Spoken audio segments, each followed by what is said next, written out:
gentlemen, welcome to the semi-inaugural episode of Game Chat with Tom and Lucas. What's up, Lucas? How we doing? We're doing okay. Kind of wishing it was game chat with Lucas and Tom, but I won't die on that hill. Hey, man. When you are the one who is creating the logo and uploading it, then it can be Game Chat with Lucas and Tom. But until then, I'm taking lead billing. So you're saying there is some future wiggle room? I mean, yeah, this is our, episode 1.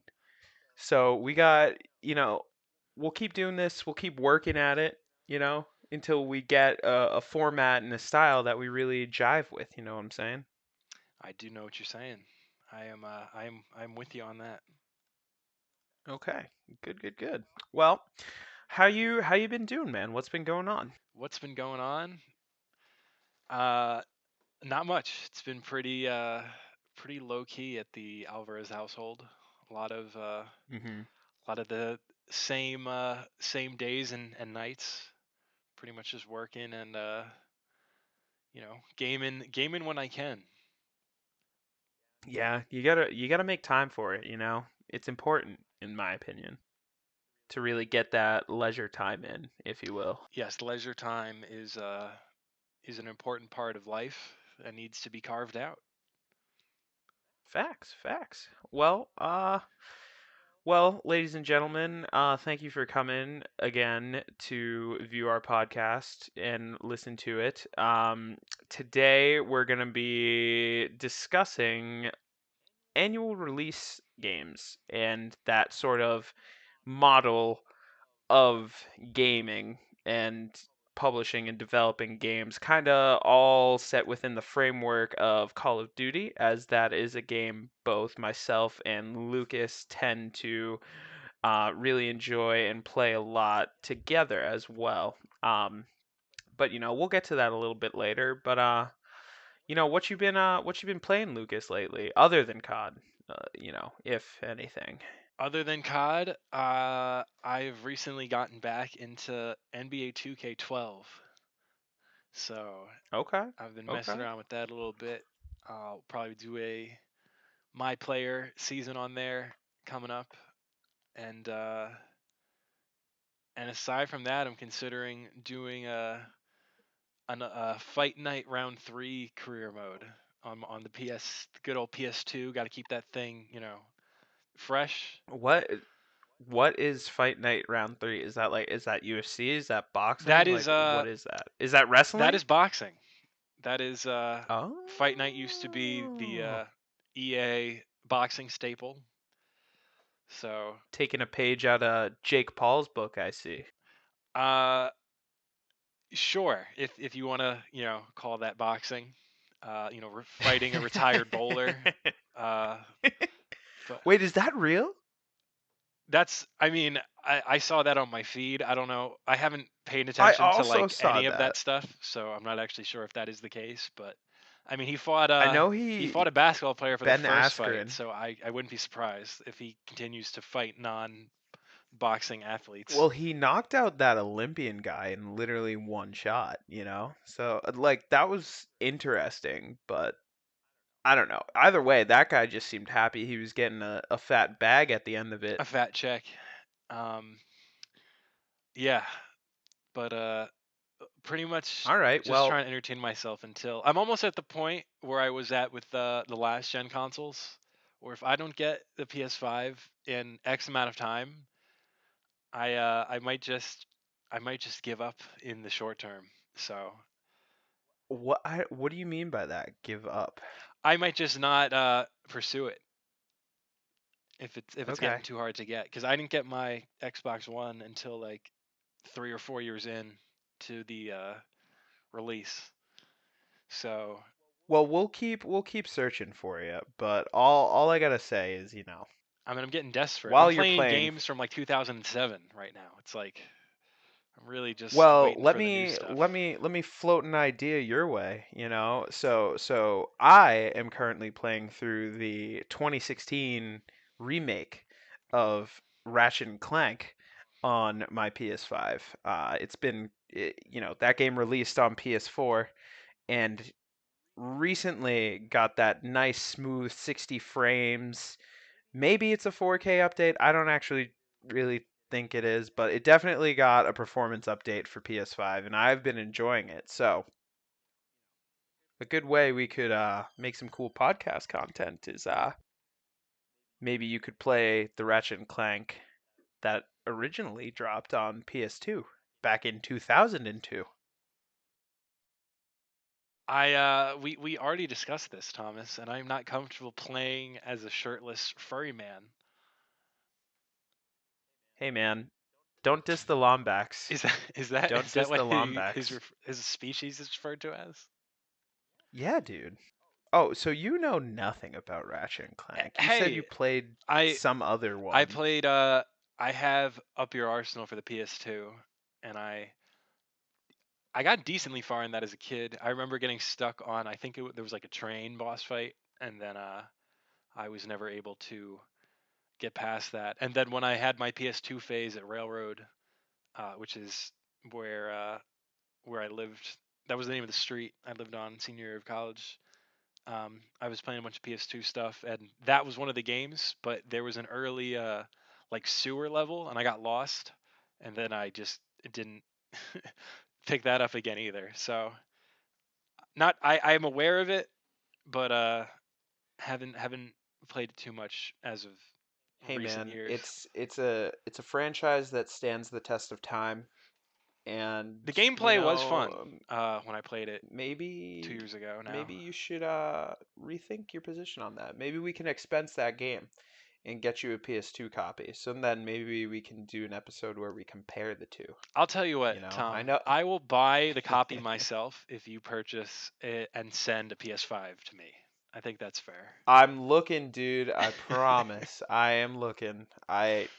Not as You know what? not You better as not. much as I You had better been, not, but because then I am just gonna get God of War, and I'm not gonna put that down. So you might want to, if you do get it, don't tell me until after I've played through Ratchet and Clank, because there's no chance I'll pick that up if I get the new game goodies.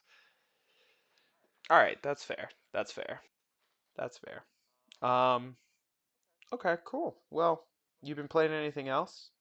Playing anything else? Well, I'll tell you what. I can't play anymore, and that is OG Warzone, which Yeah, pour one out that's for very true. it. It lasted, I believe it was Bye bye 13 Verdansk. months. Well, bye bye 2020 Verdansk, because now I haven't played it yet, but I've heard that it is Verdansk set in the year 1984. So you'll see a lot of uh, stuff that's somewhat recognizable. Like instead of a stadium, there's like a small like arena. Like it almost looks like a little like soccer field.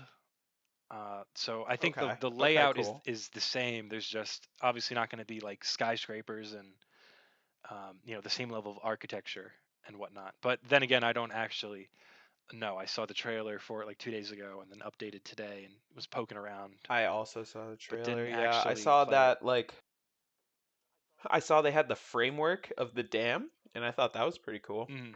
But I'm right with you. I haven't started season 3 yet and Verdansk 84, so we'll have to hop in there and try it out. We will. There looks to be a decent bit of new stuff. If you don't mind, I can do a quick recap of what's new. Well, we'll get into that a little bit later. I before we do though, I do just want to tell you about this one game I have been playing, uh, called It Takes Two. I've been playing it with Paige, my lovely girlfriend and partner in life, um, and I've been having a ball, Lucas. That game is spectacular, and I highly recommend you try it out. Maybe with like your sister or so. I think it's on because you have an Xbox One, yeah? Hmm. I'm pretty positive they released it for that. So I would high key recommend that game as well if you're looking for more games to get into to at least get some more use out of your last gen console? Honestly, I did forget to bring this They up, don't. but one of the games I was briefly playing with my sister was Marvel Ultimate Alliance. So Oh, great time. yeah, It's a great so it time. seems that a lot of the games I'm Those playing games are are all are right. either like 10 or like 15 years old. Not really a lot of stuff on my current console except for COD. But yeah, I literally got it off of eBay for like $10, and Hey man, there is nothing wrong with that. Those are pretty good. I copped a couple of years ago. I copped the like the remasters or whatever for PS4. I didn't get too far into it, but like I was enjoying it when I was playing it. It's a fun beat 'em up game. it is.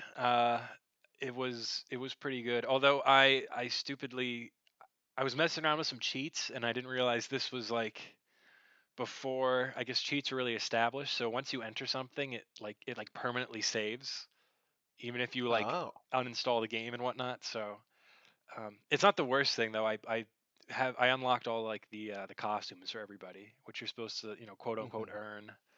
But it's I don't care about my gamer score at this point. Not really a What? big deal. Wait. Is gamer score like? Remind me. Is that kind of similar to the equivalent of like trophy level on PlayStation? Yes, we have achievements as opposed to Achievements. Okay, trophies. and that gets you gamer score. Yes. All right, cool. I'm not sure what the word for Well, platinuming is for Xbox. I don't even know if they have yeah, an I equivalent, don't but know either. I don't know either. yeah. Hey man, just another reason to jump into the PlayStation ecosystem. Trophies are the shit. They are awesome. I mean, wouldn't they be the same thing as achievements? Well, if you can't get a platinum trophy, is it really the same I thing? I'm sure you know what? I'm gonna do a quick Google search. I'm sure there's an equivalent. Platinum. I don't even know what I would search here. Trophy I don't Xbox. know either, dude. I don't know either. But as we continue moving on through the week, gaming news is coming and going, new things are happening, things are being sold, and speaking of next gen consoles, would you believe it if I told you that the PlayStation 5 is the fastest selling console in US history? I feel like I heard that was the case about like 3 months ago. So is the It's current stat like up to X amount of months after release, or is it like currently still the case? it has to do with the time window that it has been out and available. So I think that's like about 5 months now at this point, 5 or 6 months, and how rapidly it's selling in respect to that time frame. But it's an interesting statistic because it is so hard to get one, and there are so many people that want one, including yourself, Hmm. that don't have one, but it's still now the fastest selling console. Like they've never sold this many units in this short of a time period before. And PlayStation, you got PS2 for and I could be incorrect on this, but for a very long time, if not still, the PlayStation 2 used to be the highest selling console of all time. Now this stat about the PS5 is only within the US, but I still think it's crazy that Sony is just making all these moves, man. Are they ever going to stop? And now like apparently they're going to get into mobile games and they have all these movies they're making, such as the Tom Holland Uncharted movie, which, I, for all I know, that movie's been being filmed since the dude was like 5 years old. So who knows? Who knows when that's coming out? But Sony's going crazy, man. Sony just knows what to do. I mean, I guess yeah, trust in Sony at this point in terms of their gaming track record's been pretty good. I haven't been part of it for quite some time, but I will be hopping on in the future. Hmm. Hmm. Makes sense. Makes sense.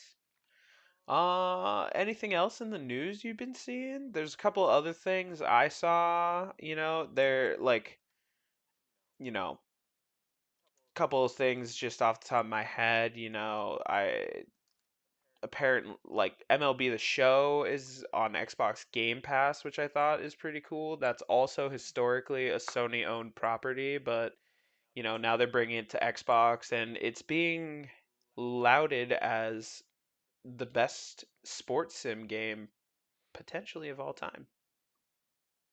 Are you into baseball games? I am not, because I am not into baseball actually. Yeah, I'm kind of in the same boat with you on that one. It's all right. It's all right. I mean, no disrespect to America's pastime, of course, but and I love going to a ball game, but I can't watch a baseball game on TV, man. It's like watching golf. Like everything just moves so slowly. See, but I don't even think. At least you can go to a ballpark and enjoy yourself. I can't go to a golf tournament and have a good time. See, you're just doing it wrong then. You gotta go and just get loaded throughout the whole thing. That's I not always a. You feel can like, use that for anything. That does not make the actual content you're viewing better. I mean, I don't know. I've always looked at golf caddies and been like, damn, they got the easiest job. All they do is just whip around in golf carts and carry people's shit all day. They could be blasted, and as long as they're still giving your golfer the right club and not crashing the golf cart, like you get free access to all these crazy golf tournaments. The golfing world is something that truly mystifies me. I'll never really understand it. I love playing golf, don't get me wrong, but I'm absolute shite at it, and I the whole etiquette and world around it mystifies me. So, I heard that caddying is a nice gig, but the worst is when if you're caddying, for non-professionals and they're not good and they're hitting balls into the Oh. woods and whatnot. And Oh, do you have to go you gotta, get the yeah, balls? yeah, yeah, you gotta go. Oh, why So don't you just have extra balls? That's stupid. yeah, I mean, so I've heard. I mean, we're talking about, yeah, not like top quality places where every ball counts. So you gotta Hmm. you gotta chase those down. Facts. Facts. All right. Well, you see anything else in the news that piqued your interest lately? So prior to today, not related to the current COD update that's going on, something that I thought was funny. This is from, I don't know, about 6 days ago now, I think. But Nintendo is currently in a lawsuit with none other than Bowser. What? Gary Bowser, that is. I feel like I saw this headline, Yeah, but everyone thinks they're like cheeky and is like, Nintendo sues Bowser, and well, everyone's like, see, it's a weird thing to even say because their current president of Nintendo of America is literally this guy named Doug Bowser. So when it says that they're suing Bowser, I my first jump is to think, why are they suing their own president? What did he do? But like, tell me more. Tell me more, please. Enlighten me. so basically, this guy is part of a Switch hacking group where they'll make and sell hacks that allow uh, you know players or gaming pirates, as they might be called, to utilize like bootleg games without actually paying the developers. So kind of using like a third party type deal. So the people that are actually putting countless hours into making said game are not receiving the profits, and this group is raking in a lot of dough. That's kind of wild. Yeah. So, and apparently this is not like the first time that Mr. Bowser has been caught doing this. So I guess he just Hmm. can't quit. But this might be the last time that he has that opportunity if Nintendo gets their way. Yeah, and Nintendo is like notorious for being like very, very like I don't, for lack of a better term, aggressive with their legal action when it comes to, you know, be it their properties or their hardware or what have you. Like the biggest example I can think of is Pokemon, like fan games. They've been around forever. Ton of people like to make them. Like Pokemon, like spiraling amethyst version or whatever the hell you can find online, and they've been notorious in trying to kill those. And I don't know if this was a thing that we did in high school.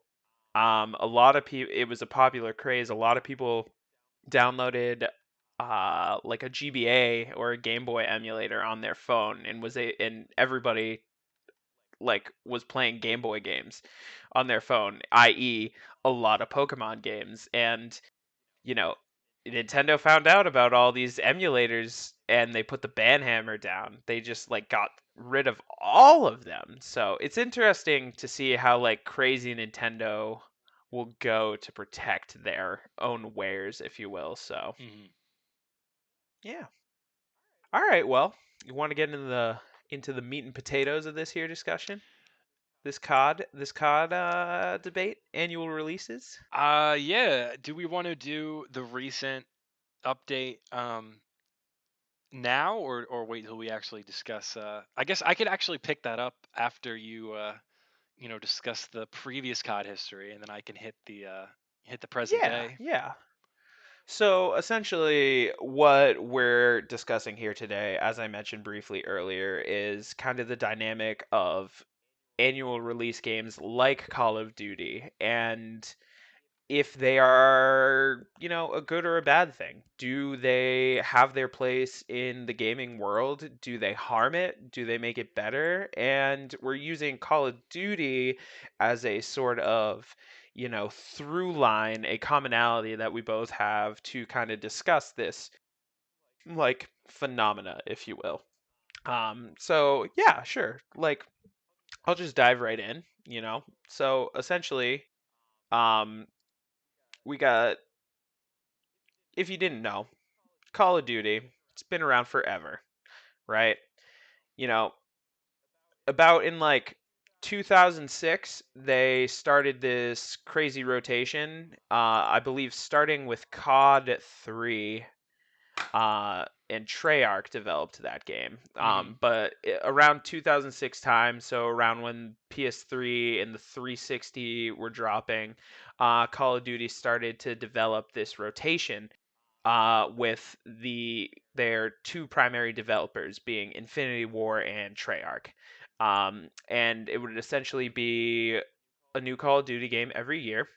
One year it's developed by Treyarch, and the next year it's developed by Infinity War, so on and so forth. And in about 2010, another studio, Sledgehammer Games, were brought in to help uh, Infinity War MW3.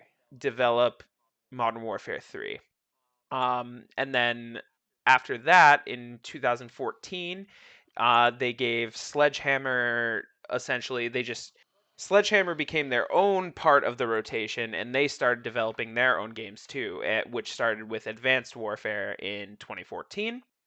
And then the newest studio that was brought in was Raven Software, and they were brought in to work on what was supposed to be the 2020 release with Sledgehammer, but due to what I'm assuming is a lot of logistical issues with the shit show that was 2020, with the pandemic and all, it was swapped to eventually be Treyarch's Black Ops Cold War. That would be the 2020 release that is currently out now. From there, they have a ton of spin-off games, different things on handhelds and mobile platforms. Call of Duty Mobile, I hear, is actually pretty solid. Um, and then you've got Warzone, which pretty much dropped at the beginning of the pandemic in March of 2020. And if you didn't know, Warzone is essentially a free-to-play battle royale mode that came as an addition to the current game at that point, which was the not the Treyarch, the Infinity War published remake of Call of Duty Modern Warfare. Um, just to give a little bit of background on how this rotation started. Um, but yeah, Lucas, what has kind of been like your journey with Call of Duty, and then I can go into mine, because I started back in the PS3 days when I picked up Black Ops, which coincidentally is the best-selling game in the franchise. But what's your journey been with Call of Duty, Lucas? Let's dive into the past a little bit. So I started off with Modern Warfare 2, and that was also my introduction As did to most of my right. friends. Sorry to cut you off, That but was mine and probably most people's, or at least most people of my generation, introduction to the online gaming phenomena. We had kind of just missed the like Halo cutoff because I know that was big for online gameplay back in the day, but I think that next uh, you know wave was MW2. Uh, well, I think at least with Call of Duty being a third party developed and published game, at least in my opinion, if it appealed to a much broader audience because you could play COD on both PlayStation and Xbox, whereas Halo was exclusively to Xbox players. PlayStation 3 didn't really have a lot going on for them in terms of that arena. They had like Resistance and Killzone, but go on. Battlefront was oh no, I'm sorry, not Battlefront. Battlefield, I think. Oh, Battlefield, that too. That was Had a lot competing of with I COD back in the day. I remember that. dude, the only Battlefield experience I have was the Battlefield 3 beta. Had a blast doing that, but keep going, keep going. Um, but yeah, yeah, MW2. Yeah, that was kind of the whole reason I got. Not that it was exclusive to Xbox, but this was back. I don't believe there was crossplay at this uh, early stage. Def not. So yeah, I Definitely picked not. up. I picked up my 360 and MW2 probably around the same time, so I could play with some middle school friends. And I remember it's kind of a meme at this point, but those lobbies would get pretty intense. A lot of virgin ears were shattered by the older gaming generation. But I mean, I had a lot of fun with that. I was horrible. Um, my KD was definitely below 1. But All the Virgineers were calling all the yeah, other but see, I had Virgineers a fun. bunch of I had virgins. fun with it because I was always playing with friends, um, and that was kind of the reason I got it was really to treat it as a multiplayer game in terms of hanging with people I knew and talking on mic. But then MW3 followed 2 years later, and that's where I kind of was able to still play with friends, of course, because that's what it's designed for, but also kind of play on my own. And I think I was able to actually get a hang of the game and not just run around and just shoot at things. I remember the trailer for that. I think featured Jonah Hill as the noob, and Oh, and Channing Tatum, no, it right? wasn't Channing. It was the guy who plays the Avatar main character. And Oh, yes, no, it wasn't no. Channing. Okay. It was not Channing Tatum. Well, well, maybe it was him. I don't know. Cuz that guy is named Sam Worthington, and that guy in both Black Ops 1 and 2 was the voice of the lead character, Alex Mason. And just a quick shade Mm. thrown at Activision. Step your game up, folks, because in fucking Cold War, Alex Mason is no longer voiced by Sam Worthington. So I don't know what you people did there, but you clearly messed up. And it is the sole reason why I absolutely will not play that campaign. All right. Sorry.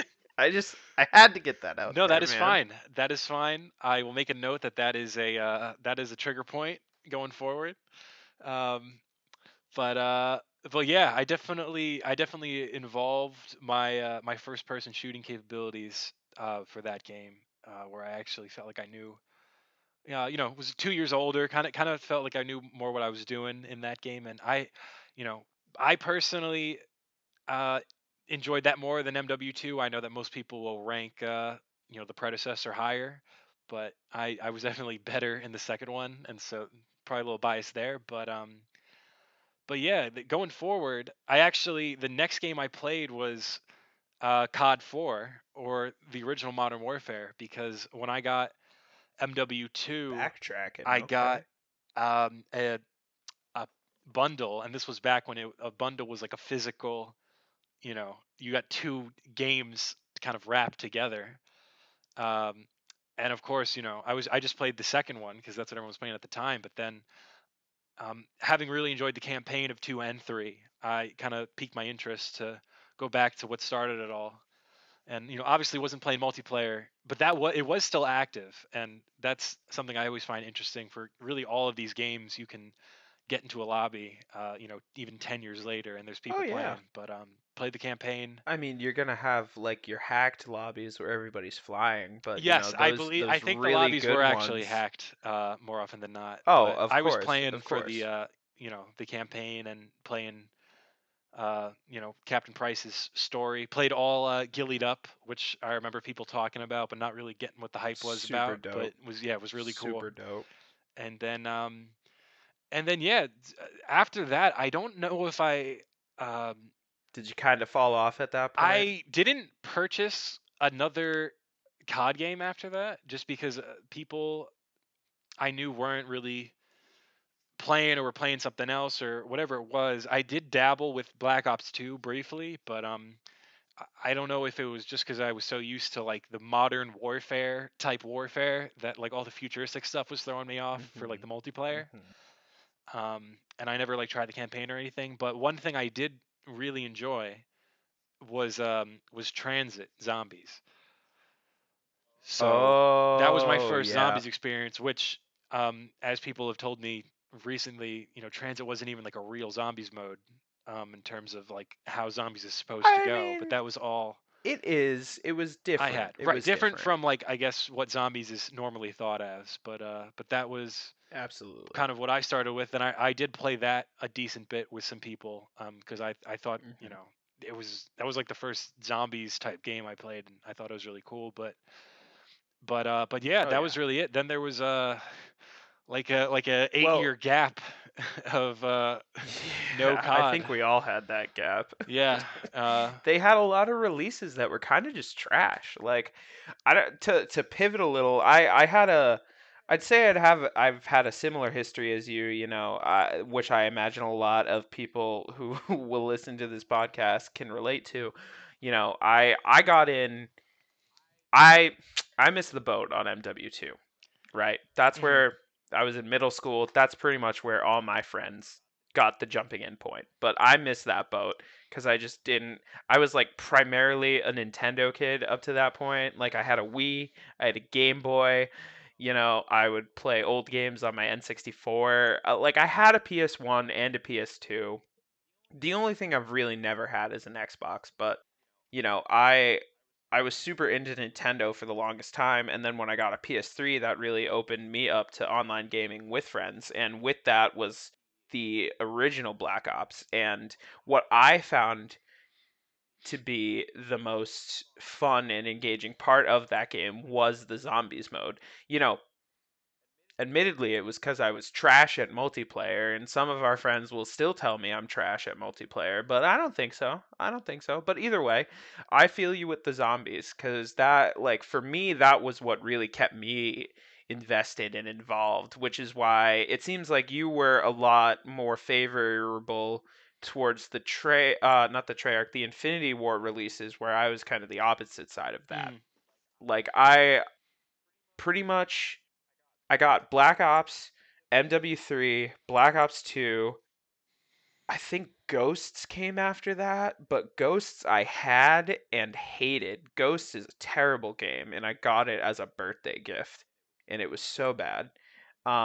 Then I got Black Ops 3 after that, and Black Ops 3 to this day is still my favorite one. I think the multiplayer is like very, very nice. It has plenty of new and older Treyarch maps, and a year after the Black Ops 3 release cycle sort of finished, they dropped a Zombies Chronicles DLC, which essentially put almost every Zombies map that had come out through all the different Treyarch games up through World at War into that game. And that's what really, really kept me invested. And now, once you get a PS5, it's part of the PlayStation Plus collection, so you can just download that shit for free and play all the zombies you want. But that was zombies was what really kept me going throughout. Transit. I didn't like it at first. I think Black Ops 2 definitely had the weakest zombies maps in terms of like relative to the rest of them. But no, I feel you. Like it's it seems like we both had a pretty similar history with COD growing up, to say the least. And it's nice that it seems like we both kind of took a break around the same time, like I think the games I like totally skipped over were like it's like Infinite Warfare. I think that's the one with Jon Snow in it. One had Kevin I Spacey think that in was it, and advanced. I had that one, and I think the only reason I had that one was because it was a PlayStation Plus game. So I don't think I actually bought that one. It's weird because I had a lot of these COD games, but never played them through like various subscriptions or like gifts or whatever.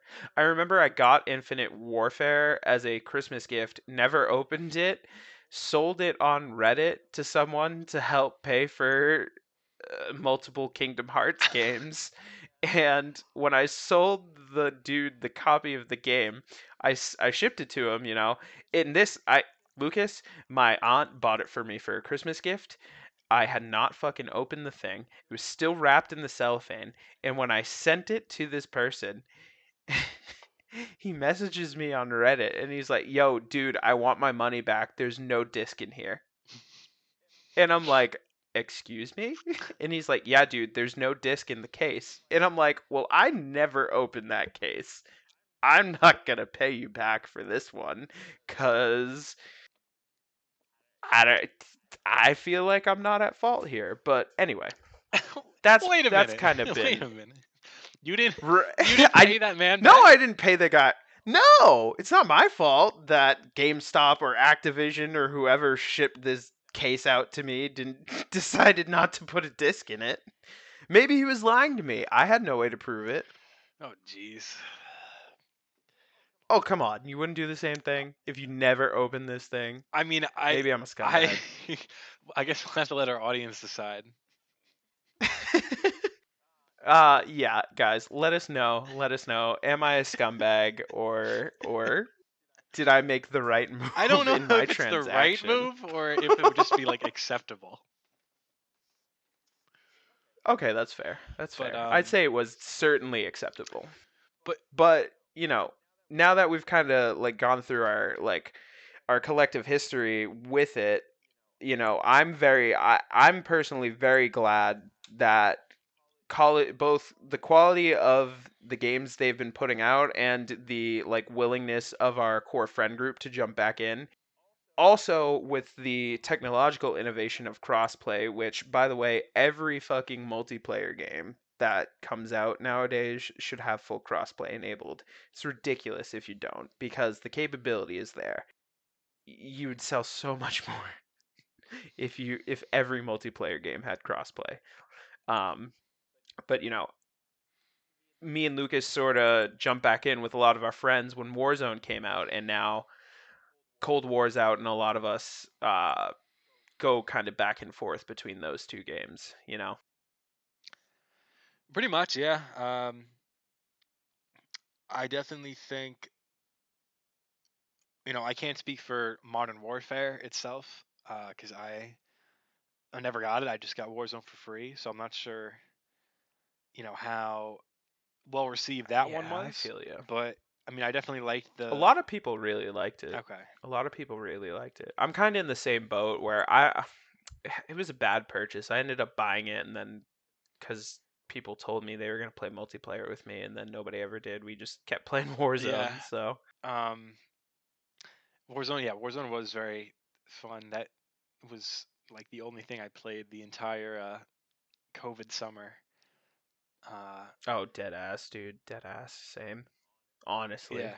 So definitely a good purchase, even though I didn't purchase. Although I did, have to pay the $10 for the battle pass, and then I think I did buy two like operator Like bundles. skin Yeah, pack things. just Yeah. because whatever the starting thing was, I missed Ghost by a season, and so I was like, ugh, Oh, as an as the operator? operator, yeah, because I started in I think like the middle of season 3, and he was a season 2 Mhm. like battle pass like unlock, and so Okay. I was Cool. like, yeah, I need something that looks not super generic. So I think I spent like $50 in total on that game, which is still like less than the actual game would have been full Yeah. price. Yeah, exactly. That's less than full price. Well, to sort of parlay into our next sort of thing, how we talked about our history with Call of Duty and the games we've both played and enjoyed growing up, and then as we've said, how we both kind of took a pretty large break and missed several Call of Duty games that kind of came out in that in between. Be it due to life or whatever, but let's dive a little deeper into that, right? So it seems to be pretty commonly thought of that like between I'd say Black Ops 3 and Modern Warfare, like at least my personal opinion is that but between those two games, which is quite a few entries, they all seem to be bad and not good. And this is a series that puts out a game every single year without fail and still manages to be the third best selling franchise of video game franchise of all time. So let's dive into annual releases a little bit. What do you think, Lucas? Are they a good thing? Are they a bad thing? I personally am going to be advocating for the fact that they are a good thing because I'm all about world building and, some senseless cash grabs are good and can be good things. But I don't know. What do you think? What do you think? I mean, it depends of what we're talking about, because that world building Well, aspect let's doesn't even start apply general. to certain types of annual releases. Certainly, certainly. But well, let's start general and then sort of hone in on a couple of examples, right? And then we'll tie it back to Call of Duty. So like, for example, a very hotly debated franchise that is very much so an annual release, or at least used to be until pretty recently. It's kind of making a comeback, which makes me hype, is none other than Ubisoft's Assassin's Creed. There's a ton of world building in that. They've been developing a story since they literally put the first one out back in, oh god, I don't even know. When did that game come out? Like 2007 Yeah, that was the first was one. the first Assassin's Creed. So that's a world that's been building since it came out. And you've had your good games, you've had your bad games, but I ultimately am a sucker for that kind of shit. You know me. I love my comic books. I love my fantasy stuff. So I'm all about things that can like build up a world and just give me more and more content even in that world. Even if it's not that great, I still feel like you can have an annual release game like this that in my opinion, at least in terms of single player games can really, you know, make for an interesting world to be in and play in.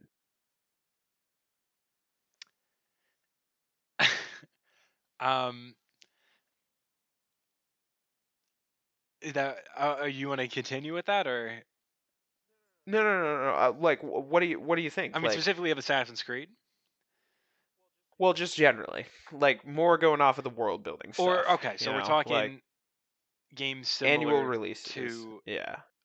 Assassin's Creed, because right, Assassin's Creed is an annual release. Like that type of game is a pretty specific type of thing where right the and even the world itself is drastically different for each release. At least usually, I know that the Ezio trilogy, at least the first two games, took place in the same location, but there were some different things for the sequel there. But I don't know. I mean, Assassin's Creed's a tough one, um, Okay, so because so hop out of Assassin's Creed then. Like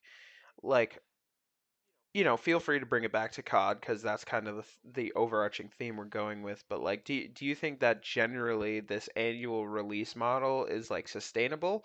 I mean, Let me rephrase. Sustainable, definitely, because you keep having games like this made over and over and over again. But like, I don't know. Do you think it's like bad movies or like shitty cash grabby content that is overall damaging to video games as an art form? I mean, ultimately, like it's going to depend on the consumer, because if people are willing to buy an annual release for a franchise every year, What do you think as a consumer? it depends. It depends on. It would really depend. Something like Assassin's Creed would be probably the level of annual release that I'd consider. Like I haven't bought a like I used to buy, sporting games every year, and then eventually it was just like there's not enough meaningful new content to justify like dropping $60+ on this every 12 months. Mhm. Especially because Mhm. at least for something like something like Madden, it's hard to determine what part of your annual audience you're going to focus on. Because I've always been interested in Mhm. the franchise like management acts, like team building aspect of sports games, and it seems that a lot of stuff became more geared towards the like online competitive mode, which Okay. I did do for the first maybe like year or so. Is that That Ultimate Team? yes, Is for that what Madden that? that'd be Ultimate Team. For 2K, I think it's like My Team. I think FIFA has its own word for it. But they're all kind of Yeah, doing that, definitely. like basically The card-based shit. collecting cards for players via buying like pack bundles and whatever it is. Basically like spending money to get higher chances or better roll percentages for certain players and whatnot. But yeah, I just didn't. I did that for I don't even remember what Madden it was, but I did it for like a full year, and got my team from whatever the trash starting group is to like a pretty formidable uh squad. And then it was like the next game comes out, and I was like, oh well, I'm just gonna have to do this process like all over again. Which So, like, as a consumer, would you say you like that's a bad thing?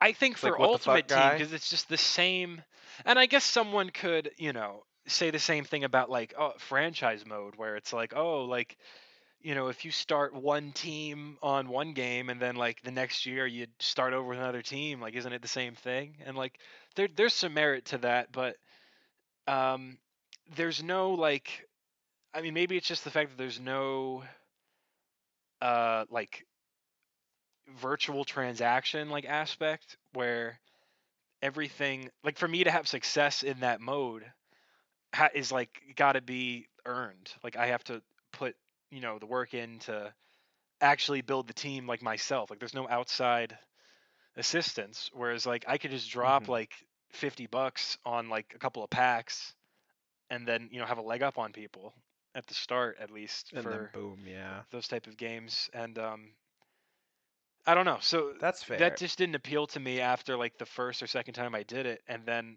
that kind of seemed like the route that they were going because like obviously you're that's where they make most of their money from. It's not even from the game itself.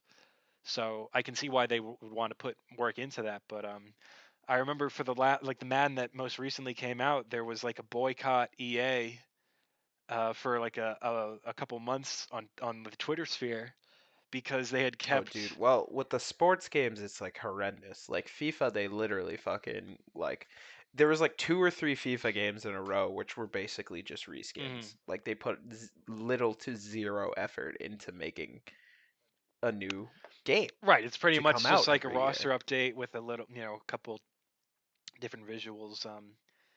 And yeah, that was the issue people had was that franchise mode, even though it's not like a money maker, like that was the most popular mode prior to Ultimate Team even being implemented, and so there's always been like that core group of fans that are interested in that, and they found out that for the third year in a row, it was going to be the same exact thing with nothing different, and they're obviously frustrated because it's like you could at least like that's the thing with annual releases where it's like if you're gonna have people buy something every year, like you at least have to have something different. Like I believe that it should probably be like pretty substantial. It's hard to do that every year, but Hmm. to justify like another full dollar asking price, um, but at the very least, like you gotta put some type of update in. So Hmm. So is it safe to say that you think that it sort of depends on what the game is to sort of do this kind of thing? Like like just based off the examples we've gone over, like you could have like a primarily single player experience that can do different things like Assassin's Creed, or you could or there's the other side of it that is sports games, Madden, EA, stuff like that, where it's just like, come on, like it's very clear that you're just being lazy about this and just trying to make more money because the audience is there. so right, so with sports like Assassin's Creed is and games like that are kind of their own thing. It's hard to like group them in just because for one with sports games there's no overarching connective story, right? So that That's that true. can't be an argument. And then you can have gameplay changes, but you can't have like like a huge overhaul unless we're talking like like a next gen type thing, which is rare. That's once every uh, decade almost.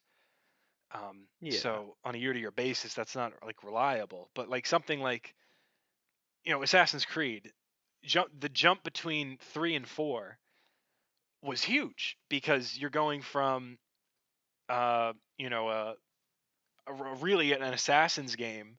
I heard the one of the quote unquote criticisms, which might have been I don't know, a backhanded compliment or genuine, was that Black Flag was actually a better pirate game than Assassin's game because of 100%. how And I, you know in aside, I think that's Black Flag is by far. I haven't played any of the new sort of like revamp shit that's Origins Odyssey and now mhm. Valhalla, but like Black Flag is the best one. But that's just a quick aside. But And I heard good things about that too. But like a game like Assassin's Creed, like most annual releases, you can't do that. You can't totally change the core like gameplay dynamic.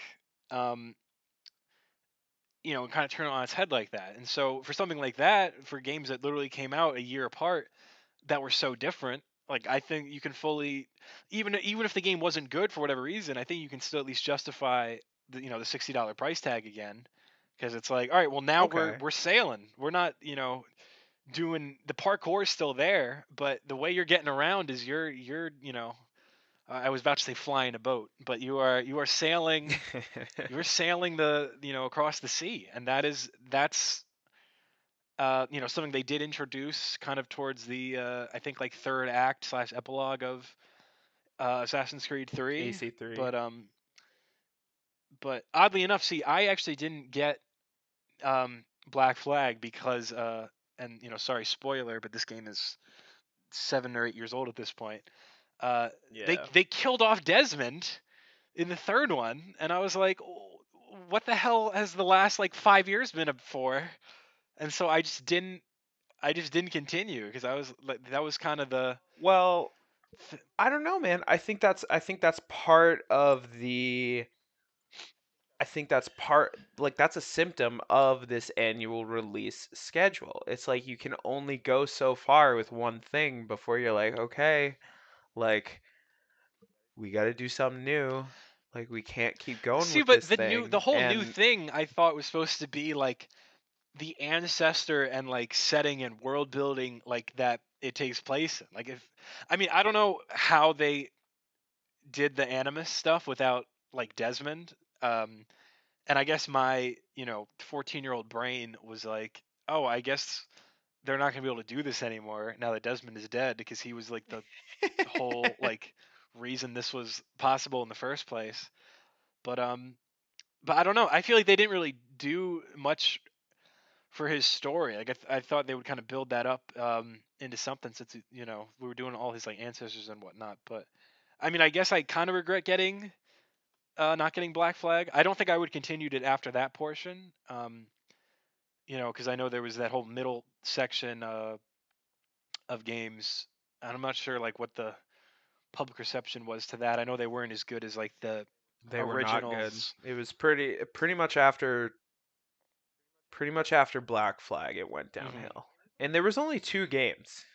I'm pretty or Well, there were okay, technically technically three. technically there was Two three. games were There was released in three. the There same was year. Rogue. I actually well, right, because they put out Rogue as they're like, here's the last gen console games, and Unity is going to be our next gen console game. But then, you know, I personally, having played Unity, like, I thought that it was bad because of all this crazy, like, terrible shit. They put out an unfinished game and it was buggy and ratchet and terrible, but having played through it, it is certainly not a good game, which is disappointing considering it takes place in the French Revolution, which you'd think like, holy shit, this is a wild time. Like, let's go, let's have some fun, and yet it still manages to be easily the most boring story ever. Mm. Yeah, Assassin's Creed 3 wasn't at least I don't remember it being. That's the one and only game, or at least the first game that I ever 100%ed. And Oh, dead ass for me, it was AC2. okay. Um That was my first platinum trophy. hey, that's a good one to do it on. I mean, that whole like Ezio trilogy. Well, you had to collect those fucking feathers, man, and those Oh that was yeah, the I remember worst. they had that in Brotherhood. But yeah, I mean, we saw with them like they couldn't even do the annual release because they got to the point after Syndicate where they kind of had to do like, all right, we need to kind of revamp our model Mhm. here, and they took that Mhm. that year off. Um, I'm not sure how Origins was received. I heard and briefly Pretty saw well. Pretty um, well. kind of the not the gameplay necessarily, but I was at a friend's house actually this past summer, and he had Odyssey, and he was just kind of showing me the just like the menu stuff and like the stuff it had to offer, and like how just different it was from that first I don't know, like core four. I'm not even sure how you'd group the beginning uh games, but it was very different. And like different not isn't necessarily good, but I think for an annual release, you have to get to the point where you do have some different elements there. Um, so it was definitely I could see a significant change in terms at least in what the game like offered from the beginning one. So um, and I guess we'll see how long they do that. We've had Origins, Odyssey, and Valhalla. So I don't know how long they'll use the current model for those games, but that's the thing. Eventually, they will have to change, or interest will be lost. Okay, so pivoting a little bit from, like Assassin's Creed, like let's take this annual release frame and look at it in the lens of Call of Duty, right?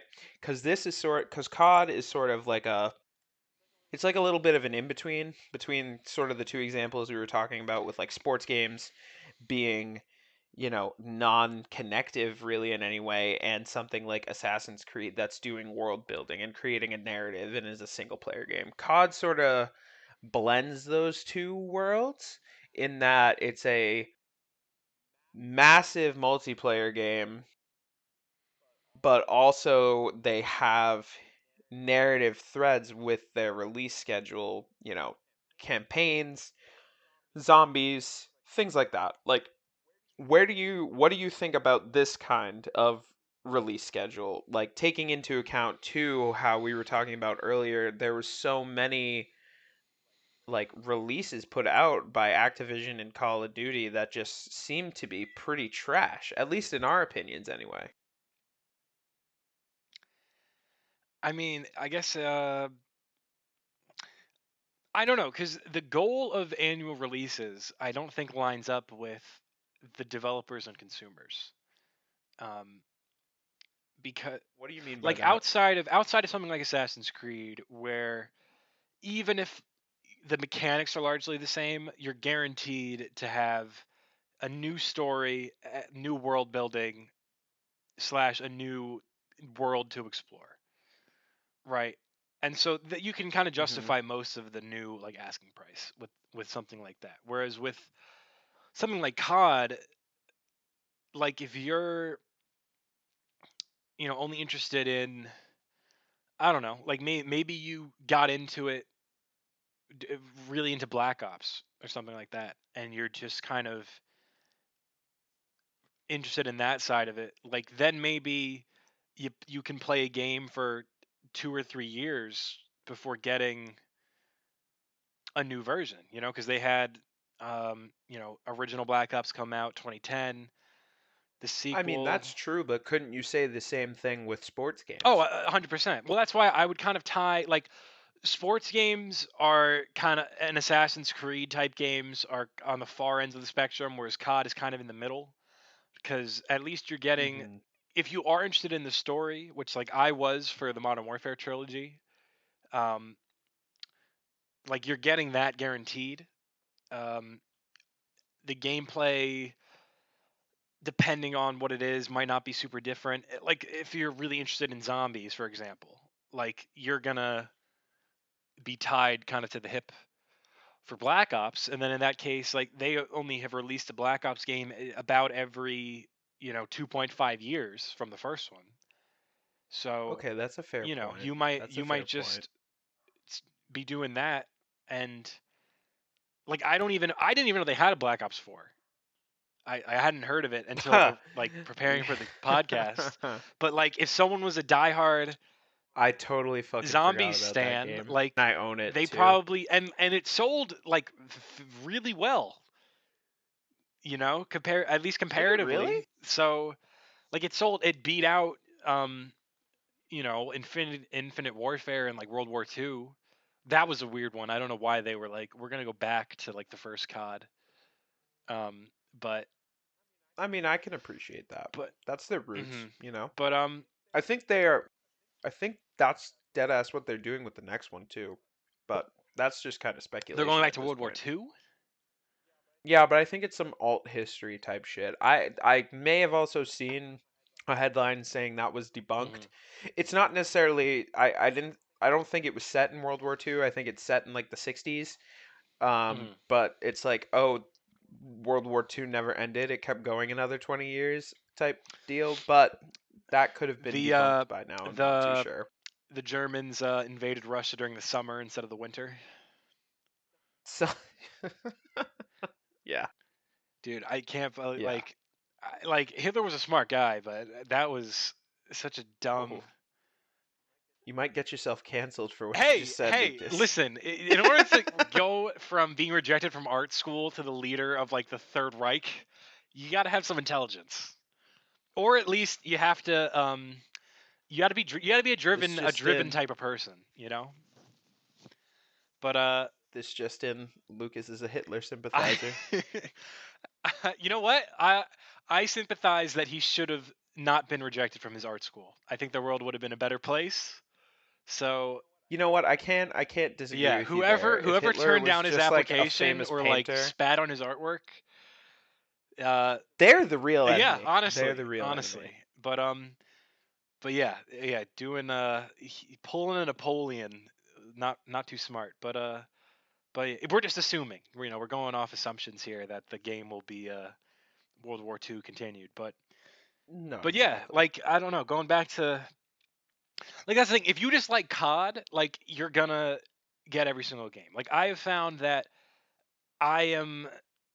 I don't know. Like I generally did like the Well, so modern that aspect of COD, where it's like, well that's where I feel the problem like is in lane, right? That exact statement you just made.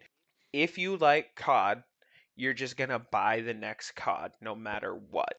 And that's what I feel like, to play on the other side, because like I said, I will shill out all the money for these kind of like annual release games because more often than not, I'm usually a fan of these franchises. But, and, like, quick shout out to the greatest franchise of all time, the Marvel Cinematic Universe.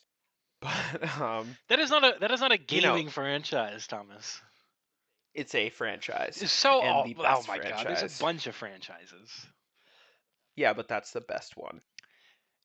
But that I think is like part of what the problem is that some people seem to see. It's just like, okay, if like everybody is on that mindset of like, yeah, new COD, it's time. Like, better get my $60 or $70 ready. Uh, it kind of almost could create like a mindset within the developers that it's like, do we really need to put this much money into this game? Do we really need to try as much as this game? And that's where you have things like the whole FIFA debacle, where it seems that they did just that, where it's just like, okay, we're just going to put these out because we know people are going to buy them no matter what. Some people sincere like sports games specifically can be console sellers, dude. Like some people only ever play 2K and they will buy a console specifically to do that kind of shit. Yeah, I mean, I don't really. I don't know. Like they can't possibly, especially like my player, the last like, because that was the big draw for me. Because my first 2K was oddly enough 2K11, which now I'm kind of like getting back into.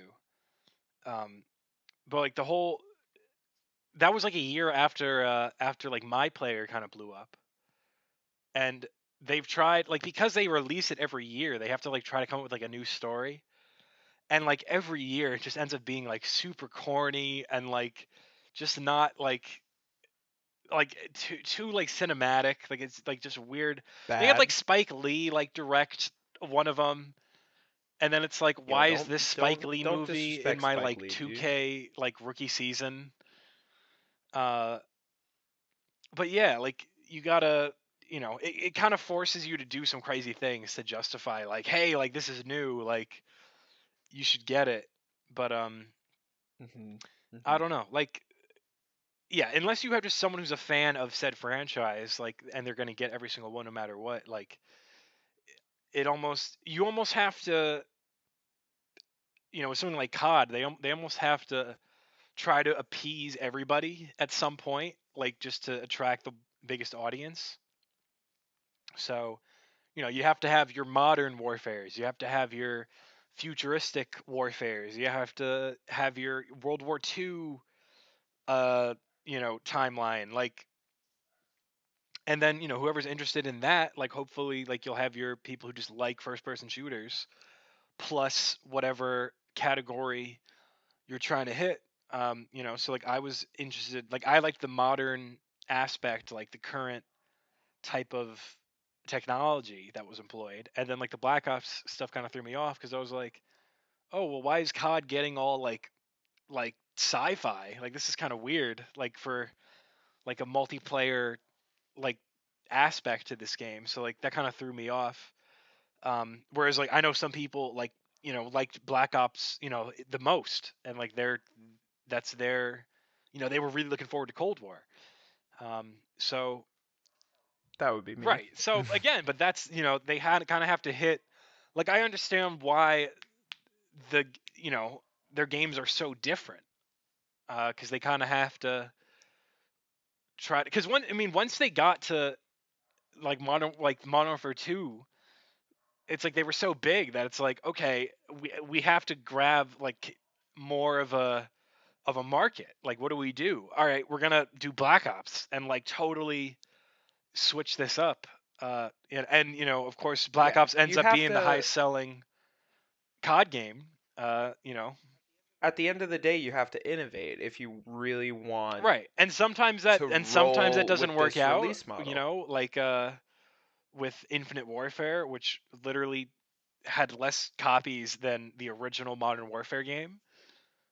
Oh wow. Uh yeah, like so I mean it's not the worst selling COD, but I think you'd have to it's consider it the worst because there weren't as many people buying games back in like 2006. Worst sales Yeah. wise, anyway. Um Yeah. so but yeah, it literally is uh it beats out the original COD trilogy, and that's it. Okay. So So, so sort of to pivot a bit, we have these different examples of what an annual release is, and now as both technology and just sort of the different kinds of demands progress with time, you also start diving into things like free to play games, games as a service, like things like that. Your Fortnites, your Destinies, your League of Legends, mobile games, like all these kinds of things that essentially like try to do like a interesting mix of all these kinds of models, right? So like I guess just to start, you have like, and also too, like just before I dive into it, you even have like your traditional sort of sequel type games, like the game we talked about in our last episode. Go check that out, by the way. Spotify.com/game chat with Tom and Lucas. Like The Last of Us 2. Um, that game came out the original one came out in 2013, and then you have, 70, what, because that was see, I wouldn't 2020, right? consider that traditional though. Well, Like okay, but traditional is like we make a regardless, it's game a and it's then a 2 or 3 years sequel. later there's a sequel to said game. Yeah, yeah. Okay, so that's a fair point. But like what I'm trying to say is like there are these other types of models that seem to work as well, and a lot of them seem to be blowing up quite a lot in the current day. Like for example, let's look at your games as a service slash like free to play area, right? I'm going to use Fortnite as my example to start. You've got this game that is completely free to enter. You don't have to pay anything. You could play the entire game as much as you wanted and never pay a cent for it, right?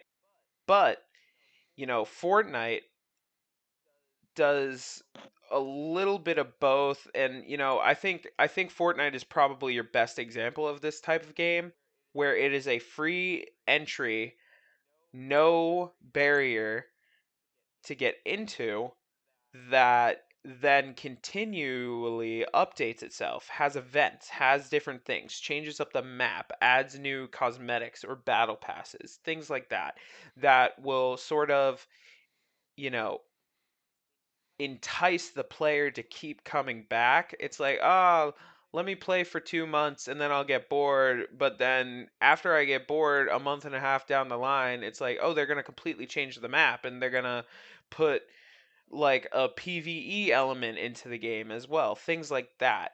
It's those types of games that seem to be blowing up so much nowadays.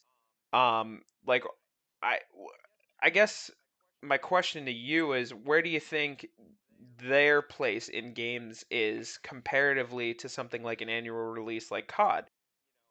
Like, do you think that this is the method that games should start to move into, at least online multiplayer games anyway, as the field continues to progress? Or do you think we should stick to more, traditional methods and sequels, like you were saying, like, oh, okay, I release my game, and then I release my Battlefront 1, and then like 3 years later I'm gonna put out a full sequel, Battlefront 2. Those kinds of things. What do you think on those kinds of games and like their place in gaming?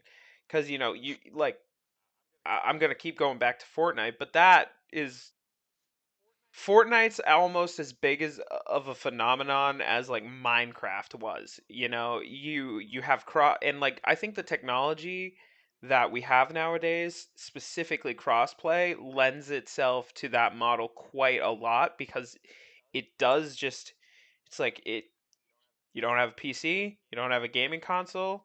Well, you probably got a phone. You can play with your brother who owns, this crazy high-powered gaming rig, and then like your cousin who's got a PlayStation. You might not be a gamer, but you want to try Fortnite and you got a cell phone, so it's like you can play with all your friends no matter what. What do you think? Do you think this is just the natural sort of progression of these kinds of games or what? Because, with that also comes its cons, microtransactions. A lot of people are iffy on the system of a battle pass, but like I don't know, what are your thoughts on that? So I didn't like in just looking up games that kind of fit these molds. I it seems like there's a pretty sizable overlap between free to play and games as a service. Very, very much so. They like the more and more I think of like free, like truly free to play games, the less and less I see a clear delineation between the two because they sort of go hand in hand. Right. I don't know if there is a free to play game that wouldn't function as a service, if that makes sense. Like I almost feel like it needs to, because if you are free to play, like you're gonna have to incorporate elements of games as a service in order to kind of keep your audience um, coming back. Like with Warzone, they had to Exactly. change. Exactly.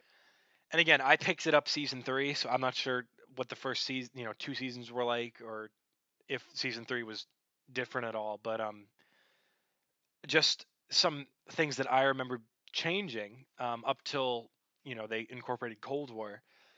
They added a an underground subway fast travel system. They blew up stadium to where you could actually land inside of it and not just be on the top. They added zip lines to some of the taller structures where instead of having to actually go up a staircase or an elevator shaft, you can just go from the ground level to the top. Probably a couple things I'm forgetting, but they had to Yeah, yeah. evolve to kind of keep things fresh outside of like, oh, we're adding new operators or blueprints or stuff you can buy in the store. Like we're actually changing the map Mm. itself um, to kind of keep things at least somewhat um, different. And then with Cold War coming in, they're like, we're adding this zombies mini game. We're adding these nuke sites where you can buy the foresight ability and see the final circle. Just different things. Not necessarily everything good. Like they added the RCXD, which is like I don't know why. Like the map is way too big for that to be something worth having. And they put it right like under the loadout, even though it's only like $3,000 and should go like at the Oh, top. dude, that's like, Everybody bought oh, that by accident because they just hit the bottom and thought it was going to be a loadout and wasted 3,000. Sometimes you gotta buy that loadout pretty fucking fast. Like Right. sometimes you'd have a very limited amount of time at those buy stations. So yeah. But at least at least the effort was made. Like they did. I know some people like Tim Solona, and we'll have him on here at some point. But he didn't think the changes were substantial. Whereas I felt it's hard to really make to a map of that size in a mode like that. Like you can't get too crazy. But I thought that the stuff that they did add were most of which were improvements. But again, like for free to play, you have to change elements of it or offer a paid alternative. You can't really stay stagnant, or else people are Mhm. gonna Mhm. deviate. Unless Warzone was lucky, where it is a COD game, so there was a huge audience for it. I mean, They I got already hooked. had that Right, I got audience. hooked Yeah, on it exactly. because I was the same right, way. The only reason I got back into COD was because of Warzone. exactly. Either people had Modern Warfare and then Warzone was just part of the game for them, or it was free and I just got it to play with friends. But yeah, they Mhm. did change it, and now and now it's very different, which we can get into. It's probably best if we get into that at the end, just to let people know what's going on there. Sure, But definitely. it's But very different so now, like and they had it's going on, like we said, 13 months. It's very different today than when it started, and you have like absolutely, free to play. You absolutely. kind of have to follow that games as a service model where it's constant. If not weekly or bi-weekly updates, like at least every month, something is new to change the game in at least a somewhat substantial way, and you got to So keep it coming back. I I completely agree with you. I think that is like that is essentially what the quote unquote free to play model is turning into. It is almost becoming a games as a service, or to use another term I've seen quite often, a quote unquote a live game where it's always updating and doing something different. My issue that I have with some of these games is, let me use the I believe Crystal Dynamics developed it and it's a Square Enix published, but Marvel's Avengers, right? That is sort of the other side of this coin where it's not free to play. You buy the game at first and it comes with a core product with the promise that we're going to continue updating this game and continue offering new events and new things to do as you continue playing after you've already made this initial investment, right? Avengers, unfortunately, is crap apparently. I Wait. have heard Wait. middling. Is unfortunately crap apparently? Is that the sentence we're going with? I haven't, well, okay, so yeah. Yeah. I haven't played the game, Neither have I. right? But I have heard In it was disappointing. if you know me, I'm a super huge like superhero guy. Like I'm into that kind of shit. It's comic books, Marvel movies, superhero TV, all that kind of stuff. I'm super into it.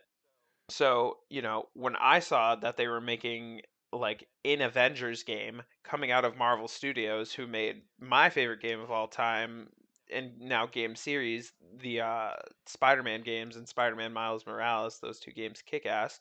But, when I saw that this game was coming out and being put on by Marvel Studios, I was like, "Oh, awesome. This is perfect. This'll be great." And then, everything I've heard about the single player content and like the stuff you get within the core game is kind of just it's middling. And I've followed this game just as something to do and because I'm interested, but as I'm following the life cycle of this game, I tend to see how fucking like miserable their roadmap is, dude. They keep putting out all this shit and they say they're gonna add content to the game for free and all this cool stuff and new characters and heroes to play and new missions and events, and they just keep getting delayed, and then when it gets put out eventually it's trash anyway, and so many people are just mad in the first place that they even bought this game. So like that's kind of the other flip side of it, right? Is like, okay, you can have this games as a service game, this live game, but it's not free to play. It does require that entry barrier. A couple other ones I can think of off the top of my head are like Destiny or like The Division, slash you know, those games both have sequels now, which is bizarre to me, but you know, I this sort of model just going forward is I think certainly the future, because you know you can have like your war zones in your Fortnites where it really hits its stride and is able to keep players engaged and coming back for more, and ultimately you have less to lose with those free to play entries because because it's free to play, you know? Nobody's pissed off that they wasted $60 on Warzone because they don't like the updates because nobody paid $60 for Warzone. Same with like Fortnite. You know, if you don't like the fucking Fortnite updates, you just don't have to play Fortnite. You don't have to feel bad that you spent $60 on a game versus these other kinds of games. And you know, I'm mainly using Avengers as my example, but like it's interesting to see how these sort of models go about and sort of change as time goes on. But I like that's my biggest concern with these types of games is you really need to figure it out and you need to have that content map planned. You can't just go in willy-nilly, especially if you're charging up front.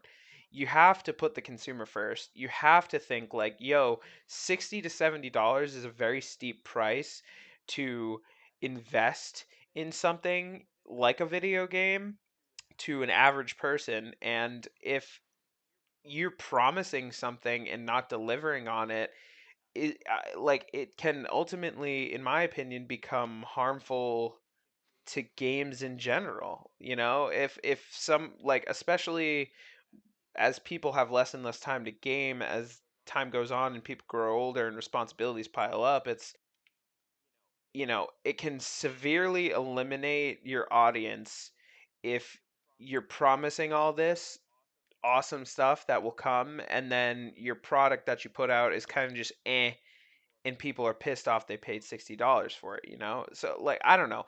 I guess my question is like what do you think about those kinds of games? Do you think this games as a service, this live games model should just completely sort of transition into this free to play area where it's like, okay, hey, we're just going to continue making money off of things like a battle pass or microtransactions like skins and cosmetics and different things like that? Or do you think these full price games with a content roadmap, do you think like that's the better route? Because that sort of combines the traditional, you know, and I'd say that's the route Call of Duty goes for the most part. You know, Warzone aside, that's how Cold War operates. You know, I paid $60 for Cold War and all the DLC for it is free, so I'm constantly getting, not constantly, but I'm getting new stuff for it. I'm pleased with it, but you know, I know like 85% of our friends, and I think including you, don't fucking play that game anymore because you're not enjoying it as much. You'd just rather play Warzone. So, right, I still think Warzone is the best if I'm gonna play multiplayer or even single player. To be honest, like Warzone is very fun. I'll have to see if that's still the case with the recent update, but I almost feel like if you are a multiplayer game, you are almost you have to kind of be the games as a service model because you have to add new stuff for these people to do together. Like that's the thing with multiplayer where I feel like unless we have a full like 6-person squad, like it gets kind of repetitive. Um, where I mean, like Warzone again, people can make that argument too, but at least like you can choose. Like there's still places in that map where I haven't like started off a drop. Like where like at least the beginning of a game can be different. Um, so there is that element of uncertainty there where you can deviate from the norm. But I mean, I've personally really enjoyed zombies more, in terms of Cold War content. I think Outbreak is really interesting. Um, Mm-hmm. and Mm-hmm. Well, on that note, this season 3 update, like the next zombies thing they're putting in is just they're adding a fourth, a or fifth, I guess this is the fifth another map. map to the outbreak rotation. And like, you have me who doesn't really care about that, but you also have your other audience like you whom I know that's going to bring you back to the game. I mean, I think it's perfect because Outbreak has 5 different objectives, so it makes sense to have an objective per map. Um, That's true. That's so I true. mean, I'm excited for that. I thought the fourth map, I only played it um, briefly, but I thought it was a good addition. So um, I don't know. If they're gonna, I think it's cool that they're deviating from like the typical zombies formula with Outbreak. I thought Mhm. it was a cool choice, but yeah, I don't know. I mean, they're still gonna probably add, I would imagine, another story continuation for zombies, similar to like Die Machine and Firebase. Um, Definitely, definitely. but uh, but yeah, I mean, I've I enjoyed do zombies. Although again, people could say that itself is kind of repetitive, but um, I do it's a weird balance you got to meet, right, with these kinds of games. And that's sort of like where I'm heading with this kind of conversation is like how do you I mean, obviously you can't please everybody. That just goes without saying. But, it's like do we as consumers trust game developers and publishers to continue if this live game model, be it free to play or not, is going to be the standard going forward? Do we as consumers trust that there's just going to be enough content to make? Do we trust that certain games can at least, at least to frame it back to COD, we feel that, is Cold War going to put out enough content to keep me engaged and feel like I got my $60 worth before whatever the fuck this next one is comes out in November? And then, the whole other question comes back to like, oh, should I spend another $60 on this next one for another whole year of updates to just feel like, oh, now that I'm finally invested, the next game's just coming out? It's a very like I don't know. What like my opinion is that I don't know. I think these live game models are definitely the way to go, at least in terms of multiplayer games. I think annual releases, while wonderful, I think should be pretty much relegated to single player experiences like Assassin's Creed, where you can do this extended world building, you know, make your MCU of video games, if you will. But like with multiplayer games specifically, I'm tending to agree with you that I think this live game model is the way to go, but you really have to sell it. You have to have good enough content to be like, oh, okay, we can still make money off of this. Because that like Fortnite, how the fuck does Fortnite make money? Skins and the battle pass, right? um, is the battle pass similar to Warzone where you pay for it every season? Exactly, Does it give exactly. you Or, does it give you if you currency play though? enough, you can get Okay, yes, okay. yes, So yes. then, assumingly, you'd only have to buy it once unless you're spending the earned money on other things. Mhm. Mhm. And then you have these kids who like steal their parents' credit card and spend like $8,000 on V-Bucks, and it's like, Is that "What? what it's called? What?" I think V-Bucks. so. I think that's the Fortnite thing. I don't know. I haven't played Fortnite since like the summer of 2018, so it's been a while. Mhm. Uh, can I ask you a somewhat unrelated question, just because you brought it up? Of Who is course, of Tom course. Clancy?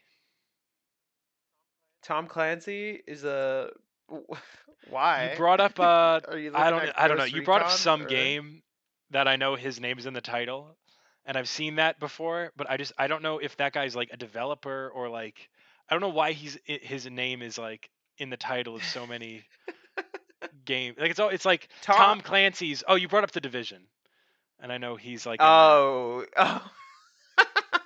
I also don't know why Does Tom anybody know who Clancy he is is, involved with the or is he division. just? No, I know who he Oh, is. I know who he is.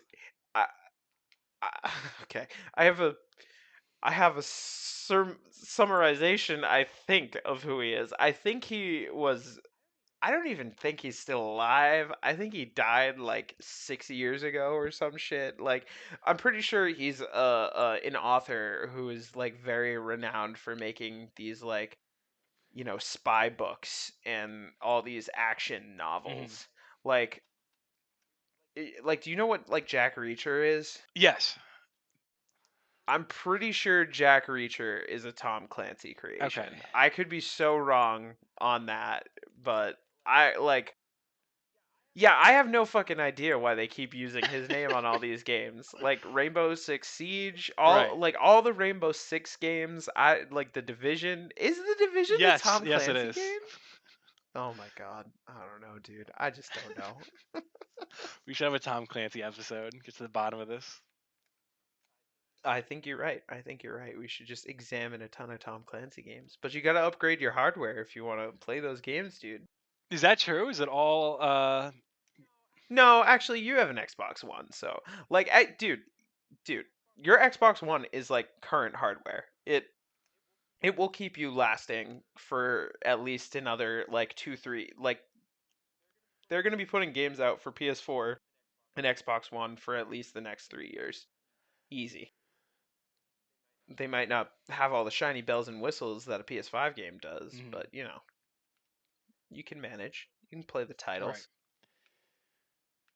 But yeah, dude, ultimately, like, I'm very excited to see where these kinds of models for releases go as the future progresses. I mentioned very briefly, like, I think crossplay and the technology that is cross-platform and cross-network play like allows for these types of games to flourish because it's like, it completely eliminates any sort of barrier and just makes it accessible to almost everyone. It's like I can play video games with you, on like almost anything I own and you just have an Xbox One. So, like, that's the kind of shit that I think is going to really drive these sorts of games. And I think it's part of the reason why I think these games have so much popularity. Like, again, to go back to Fortnite, it's like you can play Fortnite with anybody on any other platform, no matter what you fucking have. Be it a Switch, a phone, a PC, an Xbox, or a PlayStation. It's like I can play with whoever I Wait, wait, want, wait, wait, you wait. The know? mobile component is Minecraft is too. not Actually, limited to Minecraft. Nope, mobile. nope. You could. I could play. I could boot up Fortnite on my PC right now, and you could download the app on your iPad, and we could play a So match wait, wait. together. When I was playing, I'm not sure if you're familiar, but I had like when I played PUBG. PUBG, I exclusively I played on don't know if mobile. I PUBG don't know had if that that. was. There's no I way. don't. There's I no don't way it was like. linked up to consoles. That'd be crazy. I mean, for Fortnite, it 100% was, and also I know Minecraft is like that too. I don't really know with PUBG. Hmm. I don't really know. But yeah, no, Is that I currently think how Fortnite is, crossplay. where every single medium is all Yep, together? yep, yep. See, wouldn't you have a Warzone huge tech disadvantage on Warzone mobile? technically too. I mean, depends how good you are at mobile Fortnite. I remember I went to PAX one year and they had an entire like you could win. It was some Samsung sponsored thing, and it was like, hey, come join this Fortnite tournament to win this. I think it was like the Note. 3 or something. It was like a Samsung sponsored thing uh for their new Note phone, but it was like, "Oh, hey, you want to win this new phone and a ton of other prizes?" It's like we're doing a Fortnite tournament, but it was only mobile Fortnite. Hmm. Um but I know Minecraft is like that. PlayStation's a little wacky. I think PlayStation is the only thing not tech currently like in that crossplay ecosystem for Minecraft. But like Warzone's the same way, right? It's like Warzone doesn't have a mobile client, but it's like any or a Switch client, but any platform Warzone is available on, you can interact with all the other ones. And I think that's just like I think that definitely lends to these types of games. And as a gamer and a consumer, I personally just like that's what I want to see. I want to see accessible titles made available to Hmm. everybody no matter what you're playing on. So it just it just makes so much sense. And if the technology is there, why isn't everyone doing it? Right. Yeah, so in closing, I think that this live game free to play entry specifically is the way to go, at least in terms of multiplayer. Like I had said, I think this annual release thing definitely can work. I think it certainly lends itself way more to single player games, but I don't know, like what me and you are probably just gonna hop right into Warzone Season 3 after this baby. That new map update, all about it. And that's the kind of stuff that seems to keep people engaged. So like I don't know, I think that's probably the future of games going forward. Ultimately, like I love the annual release model. I really do. I'm such a shill for that kind of stuff, but I think it really sort of lends itself way better to single player type content. And even that, it doesn't really like you still have to be innovative with it, right? Like you have your Assassin's Creed that like after Syndicate came out, they're like, "Well, if we keep doing this, we're going to lose a ton of money and nobody's going to buy our games anymore." So, even that occasionally has to have its breaks, but I don't know, what do you think? What do you think? Yeah, I mean, I could also argue that I think traditional franchise type releases really only work for single player games. Whereas like free to play games as a service only works for multiplayer. So annual release kind of falls into that middle ground where, it can work for both for sure. Um, but I think right, single player games would definitely have more freedom, and could be more fitting of the model in that they can really revamp stuff over the course of a year. But then again, Mhm. if you're going to have an annual type release or something that maybe you only release once but then you have those like frequent updates, something like that is definitely more geared towards a multiplayer type um, Yeah, absolutely. setting. So I guess my final question to you is, Mhm. assuming there's a Call of Duty release at the end of this calendar year, will you be getting it, and why or why not? More than likely, I say that with like every annual release game though, especially if it's multiplayer. Like I tend to only want to get it if I know that my friends are going to be playing it as well. And frankly, too many times it's happened where I've gotten it and then nobody actually ends up playing with me. So like hopefully at the end of the day, like we can get more people to play it with me, but We can get we'll more see people how to it play it goes. with you, Thomas. You know what I mean. um I mean, yeah, I think my answer is and will always be, if my friends are playing it, I'll get it because that's the only reason I've purchased or downloaded the last two COD games and took that like massive break in between. Um, but I mean, that's the reason I ended up getting Cold War, because I considered waiting until I got a PS5. But it's like if people are playing this now, it makes sense to get it now and not later. Um, That's fair. That's totally fair. So But yeah, let us know what you think, audience. We're gonna be setting up like social type channels for this kind of soon, hopefully. Be it like an Instagram or a YouTube or a Twitter or all that nonsense. But there, as we keep this going, we're gonna try to, set up a more regular release schedule and also, you know, develop channels for listeners to interact with us and let us know what you think. Because we're always very curious to see what other gamers' perspectives are as well. So, as I said, we'll come out with those soon, and we will most certainly be letting y'all know what they are when they exist. I don't know. That's kind of all I got on this one, Lucas. Anything else you'd like to close out with? anything else? I guess we'll probably be making our own Discord at some point, and you guys should join, and we can chat and bond over games. Oh And it's yeah, definitely going to be that's a separate very from good the point. one that Tom has, because he has too much power currently, and I'd like to take him down a peg. Me. I have no admin rights in this Discord, sir. So don't even trip, okay? But until next time, ladies and gentlemen, this is Tom. This is Lucas currently. I mean, I guess yeah. It's not like that's gonna change. So yeah, Tom and Tom No, that's not gonna Tom and Lucas change. signing This off is until next time, until and next whenever that time. is, we'll let you know. Peace.